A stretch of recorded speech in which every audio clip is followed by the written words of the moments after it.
Hello दोस्तों, once again a very welcome back to the new video, and in this video we are going to discuss about what is the immediate next step। दोस्तों यहाँ पर आपके 12th science के result है वो already declare हो चुके हैं और हमने यहाँ पर एनालिसिस वीडियो भी बना दिया है, रिजल्ट की हाइलाइट्स भी आपको दिखा दी है कि इस साल रिजल्ट कितना अप गया है, कितना डाउन गया है, A1 और A2 ग्रेड में कितने डाउनफॉल हुए हैं, ये सब कुछ आपको यहाँ पर एनालिसिस वीडियो में देखने को मिल जाएगा। अगर वीडियो चेक नहीं किया है तो आप ऊपर आई बटन से या फिर यहाँ पर नीचे डिस्क्रिप्शन में से भी वो वीडियो देख सकते हैं। बहुत ही इंपॉर्टेंट वो वाला वीडियो था।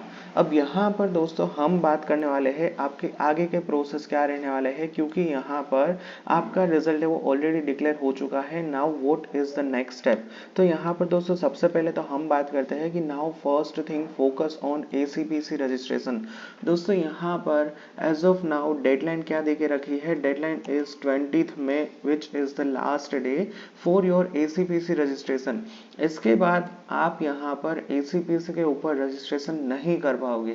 So this is the very first important step कि यहाँ पर आपको क्या करना है। सबसे पहले आपका इंजीनियरिंग एडमिशन के लिए रजिस्ट्रेशन करवा लेना है।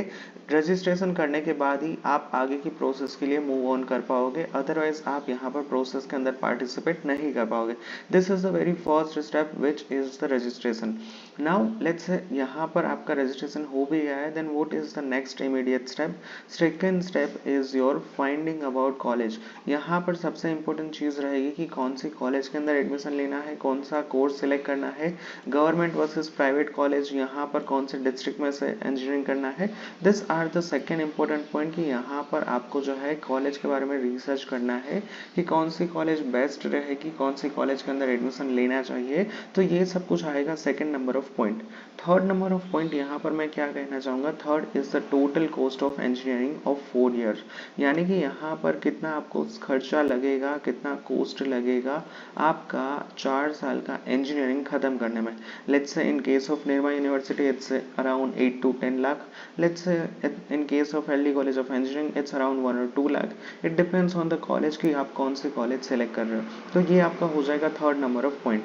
फोर्थ नंबर ऑफ पॉइंट यहाँ पर मैं ये कहना चाहूँगा कि ACPC की सारी प्रोसेस यहाँ पर आपको गो थ्रू करनी रहेगी, सारी प्रोसेस यहाँ पर आपको समझनी पड़ेगी कि किस तरह से यहाँ पर प्रोसेस चलती है, मूक राउंड में क्या करना चाहिए, किस तरह से चॉइस फिलिंग करनी चाहिए।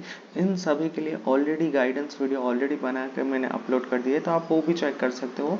देन राउंड नंबर 1 क्या रहेगा, राउंड नंबर 2 क्या रहेगा, किस तरह से चॉइस फिलिंग होती है, राउंड नंबर 2 के अंदर कब जाना चाहिए, ये सारी यहाँ पर एनालिसिस करनी चाहिए। और लास्ट पॉइंट रहेगा fifth number of point which is SVNIT और NITs या फिर government engineering college GTU colleges.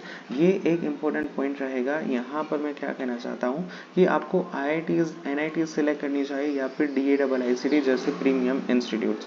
अब हर साल यहाँ पर ये कन्फ्यूज़न रहता ही है, जैसे कि सबसे पहले मैं लिख देता हूँ SVNIT versus DAIICT। Now every year यहाँ पर सबसे ज़्यादा कन्फ्यूज़न इसी पे रहता है कि SVNIT के अंदर एडमिशन ले या फिर DAIICT में, क्योंकि ये पॉइंट यहाँ पर काफ़ी सारे स्टूडेंट्स SVNIT में मैकेनिकल सिविल इलेक्ट्रिकल जैसे कोर इंजीनियरिंग ब्रांच के लिए एलिजिबल होते हैं, उसके सामने ही वही सेम स्टूडेंट्स DAIICT में भी एलिजिबल रहते हैं। तो ये एक पहला इंपॉर्टेंट सवाल रहता है कि किसके अंदर एडमिशन लेना चाहिए। Second number of point SVNIT versus Nirma, ये भी एक बहुत इंपॉर्टेंट पॉइंट है क्योंकि बहुत सारे स्टूडेंट्स यहाँ पर एलिजिबल रहते हैं SVNIT की कॉलेज के लिए, सेम टाइम वो यहाँ पर निर्मा के कोई ब्रांच के लिए भी एलिजिबल रहते हैं।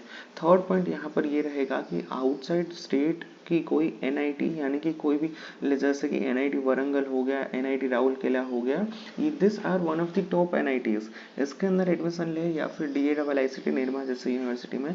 तो ये सभी पॉइंट्स के ऊपर भी रिसर्च करना बहुत ही इंपॉर्टेंट है। So this are the top 5 immediate steps that you have to consider after your result declaration. Alright, so yeah, that's it for today's video. Thank you very much for watching this video. If you have any doubt, then ask me in the comment section. Thank you. Bye bye.